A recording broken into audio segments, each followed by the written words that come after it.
ये अमेरिकी सदर ने एक बार फिर फील्ड मार्शल आसिम मुनीर और वजीर आजम शहबाज शरीफ की तारीफ करते हुए कहा कि पाकिस्तान के वजीर आजम और फील्ड मार्शल अच्छे लोग हैं। इसमें कोई शक नहीं कि हम पाक अफगान मसला जल्द हल कर लेंगे। उन्होंने कहा कि ये मसला कुछ मुकाबल शुरू हुआ है और उन्हें लगता है कि वो कुछ कर सकते हैं। पहली बात तो ये है कि इंडिया पाकिस्तान को हमेशा आइसोलेट करने की कोशिश करता रहा है पिछले जब से ये हुकूमत आई है। लेकिन आप देखें कि अमेरिकी सदर जो है उसका आज इंडिया सामना नहीं करना चाहता। मोदी साहब नहीं गए मलेशिया में। पाकिस्तान का तो जिक्र मलेशिया में भी डोनाल्ड ट्रंप ने कर दिया। उन्होंने अभी वहां पे खिताब के दौरान कंबोडिया, थाईलैंड के किया। इसके बदले में ट्रंप ने पाकिस्तानी फौजी सरबराह की तारीफों के पुल बांधे। गुज़श्ता माह की मुलाकात के बाद व्हाइट हाउस ने ऐसी तस्वीर जारी की जिनमें मुनीर और शहबाज शरीफ ट्रंप को मादनी नमूनों का डिस्प्ले केस पेश कर रहे हैं। फौजी सरबराह की एक मुशीर कैसे कि वो 4-5 बिलियन डॉलर यहाँ इन्वेस्ट कर दें तो सारा मसला हल हो जाएगा। लेकिन चीमा साहब का कहना है क्योंकि मोदी जी जो है वो गुजरात के, तो गुजराती पैसे नहीं निकालते, तो उनको डाउट बिजनेस कम्युनिटी है ना, गुजराती पैसे नहीं निकालेंगे। वो ये ख्याल था। नहीं तो बिजनेस देखें, बिजनेसमैन अगर पैसे नहीं निकालेगा तो फिर कौन निकालेगा?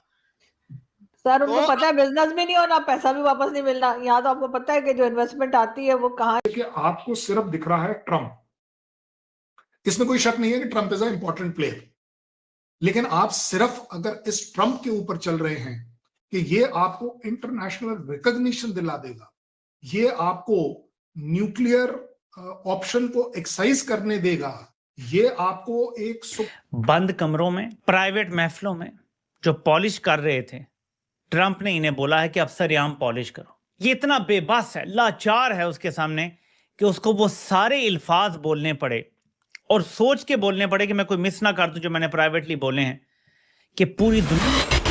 तो भैया ट्रंप ने एशियन समिट के अंदर पाकिस्तान के फील्ड मार्शल और शहबाज शरीफ, कटोरा शरीफ की कर दी है तारीफ। तो पाकिस्तानी मीडिया फिर से बड़ी बड़ी हेडलाइन चलाने लगा है कि देखो इंडिया हमें आइसोलेट करना चाहता था, पर आज सुपर पावर अमेरिका का राष्ट्रपति हमारे प्रधानमंत्री और फील्ड मार्शल की तारीफ कर रहा है। जबकि इन गधों को यह नहीं पता ट्रंप इतना ईगो वाला व्यक्ति है, उसने कनाडा को तक नहीं छोड़ा, उसको भी ट्रेड डील रद्द करके सबसे बड़ा झटका दिया है। जिस दिन पाकिस्तानियों से इनका काम निकल जाएगा, पाकिस्तानियों के पिछवाड़े पर भी जूते ही बजेंगे, क्योंकि पिछले 8 साल से व्हाइट हाउस के चपरासी से तक ये पाकिस्तान के प्रधानमंत्री नहीं मिल पाए थे, उनके राष्ट्रपति से तो मिलना दूर समझो। अभी पाकिस्तान की उसको कुछ जरूरत है, जिसके कारण से पाकिस्तान की तारीफ हो रही है। और नोबेल पीस प्राइज के लिए जिस प्रकार से शहबाज ट्रंप के जूते चाटता है, उसीलिए ट्रंप इनकी तारीफ कर रहा है, वरना दो कौड़ी की इज्जत नहीं। पहली बात तो ये है कि इंडिया पाकिस्तान को हमेशा आइसोलेट करने की कोशिश करता रहा है पिछले जब से ये हुकूमत आई है। लेकिन आप देखें कि अमेरिकी सदर जो है उसका आज इंडिया सामना नहीं करना चाहता। मोदी साहब नहीं गए मलेशिया में। पाकिस्तान का तो जिक्र मलेशिया में भी डोनाल्ड ट्रंप ने कर दिया। उन्होंने अभी वहां पे खिताब के दौरान कंबोडिया, थाईलैंड के पीस डायलॉग में पाकिस्तान का जिक्र कर दिया, फील्ड मार्शल का जिक्र कर दिया। आप क्या समझते हैं इंडिया की ये फॉरेन पॉलिसी की नाकामी है?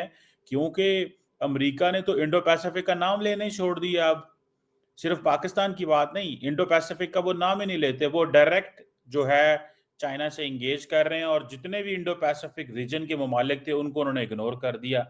तो डू यू थिंक इंडिया के अंदर ये कंसिडरेशन है या ये आइडिया चल रहा है कि पाकिस्तान को आइसोलेट करते करते आज भारत खुद आइसोलेट हो गया? What do you make of that, टक्कल साहब?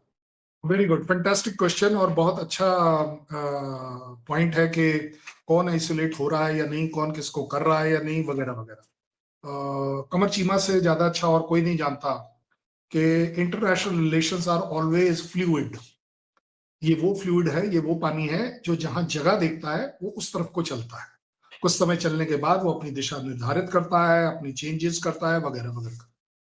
इंडिया के पास जो सबसे बड़ा जो इंटरनेशनल रिलेशन में एक डिसीजन उन्होंने लिया है, कंट्री ने जो डिसीजन लिया है वो ये लिया है कि हमें इकोनॉमिकली राइज करना है।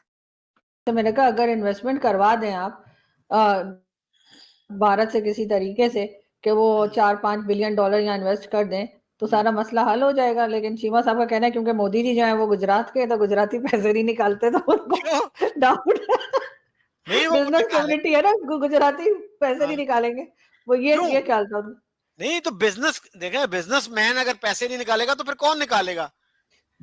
सर तो उनको पता है बिजनेस भी नहीं होना, पैसा भी वापस नहीं मिलना। यहाँ तो आपको पता है कि जो इन्वेस्टमेंट आती है वो कहाँ जाती है। अभी सऊदी किंग ने अनाउंस किया है कि पाकिस्तान के उन लोगों के लिए जो जरूरतमंद है उनके लिए वो खजूरें भेजेंगे। मैंने कहा खजूरें भेजने की क्या बात है, वो हाँ मतलब कई टन खजूरें जो है वो MBS जो है वो पाकिस्तान भिजवा रहे हैं।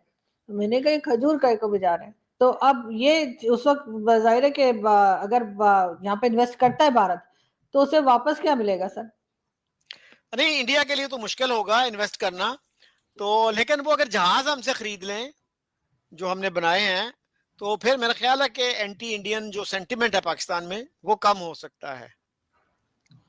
लेकिन जहाज इस क्वालिटी के हैं, आपका ख्याल है कि भारत खरीद लेगा?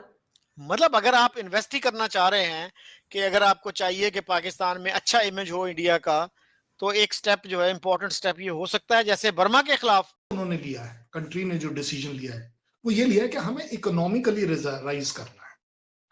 लेकिन हमारी आदत, हमारी फितरत में है कि नहीं, लेकिन हम ये किसी के इन्फ्लुएंस में नहीं करेंगे। So that is where point comes in कि यस, इसमें कोई डाउट नहीं कि इंडिया को हमेशा से लगता था कि पाकिस्तान को टैकल करने के लिए हमें फोर्स इस्तेमाल नहीं करनी, क्योंकि पाकिस्तान मानेगा नहीं, मे बी हमारा खर्चा होगा, may be it will only escalate और ये और वो वगैरह। सो उन्होंने लगा कि यस चलिए एक अच्छा तरीका है कि इंटरनेशनली आपको आइसोलेट किया जाए। और जब हम आइसोलेशन का मतलब निकालते हैं तो 2-3 चीजों में वो पैरामीटर बड़े फिक्स है। क्या ट्रंप क्या बोलता है is not one of the criteria, it is one of the minor criteria, because he is just a personality. This is not the stable decision making of the US.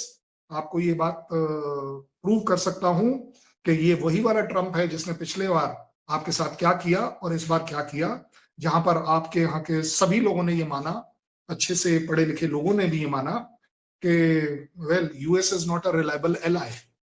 But एक बात बता दूं, मैं आज भी कहता हूं US is definitely not a reliable ally नहीं है।